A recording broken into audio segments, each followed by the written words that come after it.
శ్రీ మహాగణాధిపతయ నమ. ఐం మహాసరస్వత్యే నమ. శ్రీ లలితాంబికాదేవ్యే నమ. రాశిఫలాల కార్యక్రమంలో భాగంగా జూలై నెల అంతా కూడా 12 రాసుల వాళ్లకు ఎలా ఉండబోతుంది, ఈ మాసం అంతా కూడా ఏ ఏ రాశి వాళ్లకు ఎటువంటి ఉపయోగాలు జరగబోతున్నాయి అనేటువంటి దాని గురించి ఇప్పుడు మనం తెలుసుకుంటున్నాము. అయితే శుక్రుడు స్వక్షేత్రగతుడై ఈ జూలై 2వ తారీఖు నుండి శుక్రుడు ఎప్పుడైతే వృషభములో ఉండబోతూ ఉన్నాడో, తర్వాత కుజకేతువులు ఇద్దరూ కూడా సింహములో ఉండేటువంటి దాని వలనను,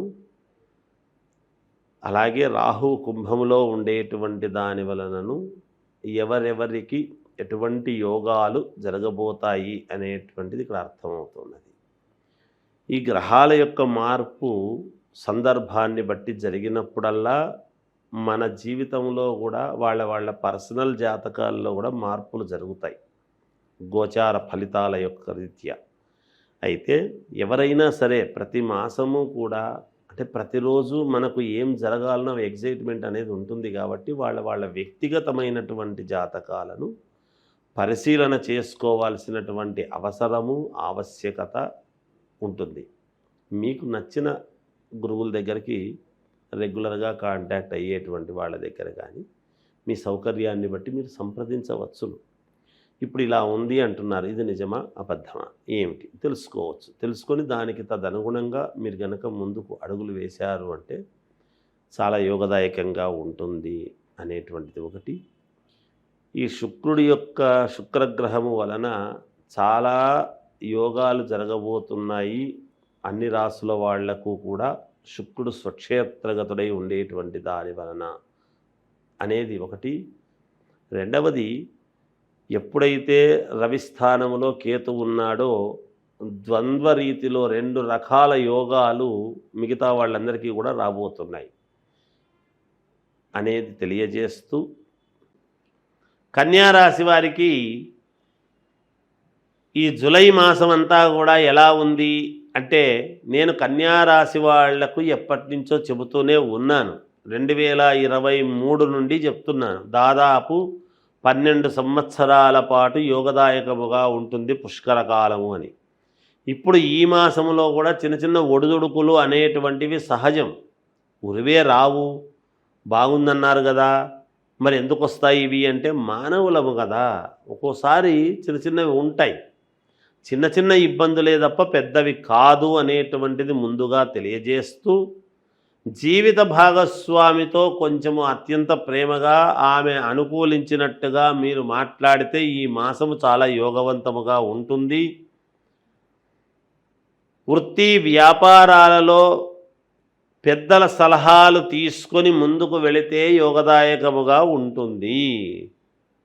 ఇంతవరకు నాకు తెలియంది లేదు, అంతా నాకు తెలుసు, ఒకరు చెప్పేది ఏమిటి, నేనే 10 మందికి చెప్పగలను, నేను చెప్పిందే శాసనం, నేను చేసిందే పని అన్నట్టుగా ఉండేటువంటి కన్యారాశి వాళ్లకు ఈ మాసము మాత్రము మీకు నచ్చిన గురువుల చేత కానీ పెద్దవాళ్ల చేత కానీ 1-2 సార్లు అడిగి తెలుసుకొని ఆ పని చేసుకుంటే మీకు సఫలీకృతం అవుతుంది అని తెలియజేస్తున్నాను. అలాగే ఆర్థిక వ్యవహారాలు, అంటే ఆర్థిక వ్యవహారాలు అనేటువంటిది ఈ మాసంలో రెగ్యులర్గా ఎంత రావాలో అంతే వస్తుంది, కానీ ఎక్కువ వస్తుంది, విపరీతమైనటువంటి లాభాలు ఉంటాయి అని అనడానికి లేదు. దానికి సమన్వయం కావటానికి మన చేతి నుంచి పడలేదు, అక్కడ తెచ్చాం ఇక్కడ ఇచ్చాం, ఓకే బాగుంది అని అనుకొని సంతృప్తి పడేటువంటి మనస్తత్వం ఉంటుంది గాక మీకు.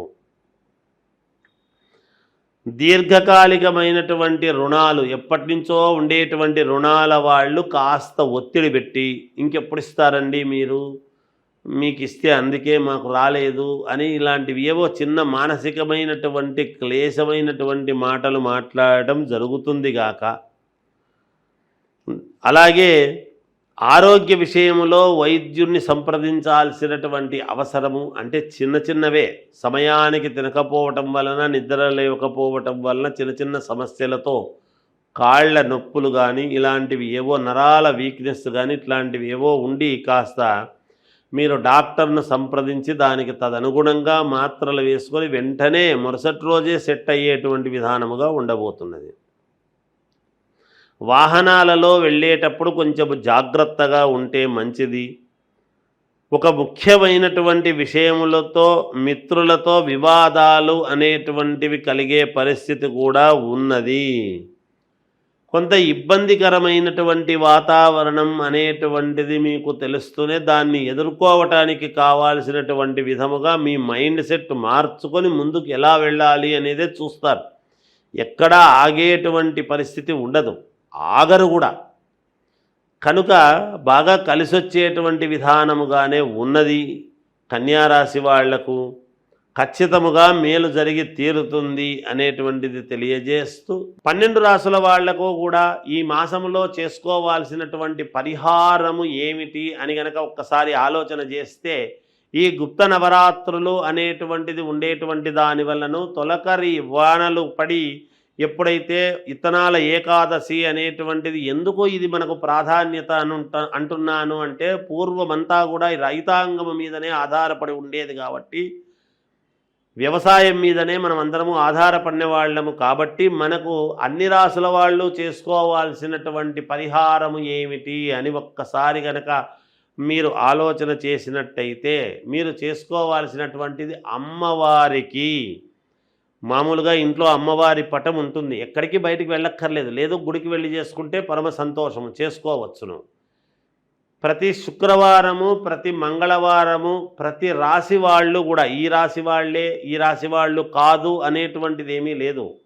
12 రాసుల వాళ్ళు కూడా ప్రతి మంగళవారము, ప్రతి శుక్రవారము సాయంకాలము రాత్రి 10 గంటల లోపల మీరు చేయవలసినటువంటిది ఏమిటంటే, కాళ్ళు చేతులు కడుక్కున్న తర్వాత ఒక అమ్మవారి పటం ముందు కానీ, లేదా అమ్మవారిది విగ్రహం ఉంటే విగ్రహం ముందు కానీ కాసేపు ఒక్క 10 నిమిషాల పాటు కూర్చొని, 10 నిమిషాలు మాత్రమే కూర్చొని 5 తమలపాకులు, 5 ఒక్కలు, 5 పసుపు కొమ్మలు పెట్టి రాత్రిపూట, ఎందుకంటే గుప్త నవరాత్రులు అనేటువంటివి జరిగి ఉంటాయి కాబట్టి రాత్రికి చాలా ప్రాధాన్యత ఉన్నదని తెలియజేస్తున్నా నేను మీ పనులు కావడానికి.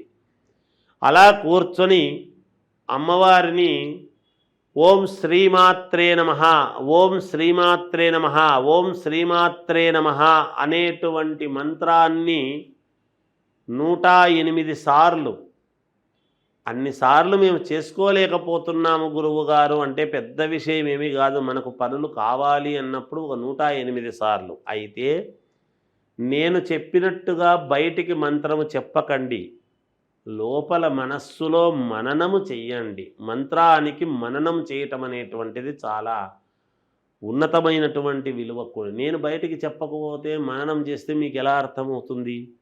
ఏదో గురువుగారు మూగ భాష చెప్పినారని అనుకుంటారు. అలా అనుకోకూడదని నేను బయటికి చెప్పాను. నిజానికి మంత్రాలు బహిర్గతం చేయరాదు, అందుకనే ఉపదేశం అంటారు, చెవులో చెప్పాలి. అయితే ఇప్పుడున్నటువంటి పరిస్థితుల దృష్ట్యా యావత్ ప్రపంచానికి ప్రసార మాధ్యమాల ద్వారా వీళ్ళు ఎంతో ఉన్నతముగా అందరికీ తెలియాలి అనేటువంటి తాపత్రయంతో చేస్తున్నందుకు గాను ఆ యొక్క దీన్ని మీరు సద్వినియోగం చేసుకుంటారు అనేటువంటిది అనుకుంటూ, ఈ యొక్క ఇది మీరు చేస్తే మీకు మేలు జరుగుతుంది అని తెలియజేస్తూ జయోస్తు.